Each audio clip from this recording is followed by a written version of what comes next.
বন্ধুরা দেখো, কাল আমি মাথায় হেনা করব, তো তার জন্য হেনা কন্ডিশনার নিয়ে নিয়েছি। এটা চাপাতের জল দিয়ে গুলোচ্ছে পুরো একদম সোক হওয়ার জন্য হোল নাইট রেখে দেবো। আর এটাতে ছোট এক প্যাকেট বার্গান্ডি রেড কালার মিলিয়ে দেবো, তাহলে চুলের হেয়ার কালারটা অনেক সুন্দর আসবে।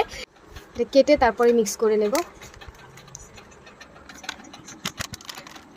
পুরো ভালো করে মিক্স করে তারপরে হোল নাইট রেখে দেবো। এটা এক রাত্র পর পুরো ভালোভাবে পেস্ট হয়ে গেছে। তারপর এখন আমি হেয়ারে লাগাবো, আমাকে আমার বোন লাগিয়ে দেবে। আমি এটার জন্য গায়ে একটা ওড়না নিয়ে নিয়েছি, কারণ কি না হলে কালার লেগে যাবে আমার ড্রেসে, তার জন্য আমাকে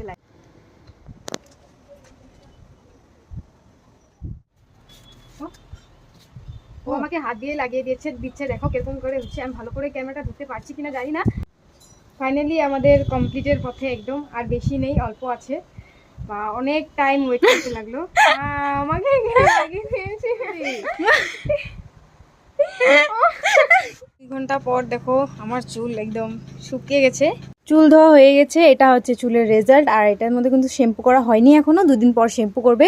তবে দেখো এখানে অনেকটা শাইনিং এসেছে, আর কালারও এসেছে। বার্গান্ডি রেড কালার দেওয়া হয়েছিল, স্পষ্ট দেখতে পাচ্ছ। দেখো কত কালারটা হয়েছে বার্গান্ডি রেডটা। এটা কালারে মানে লাইটে অনেক সুন্দর কালারটা শাইন করবে।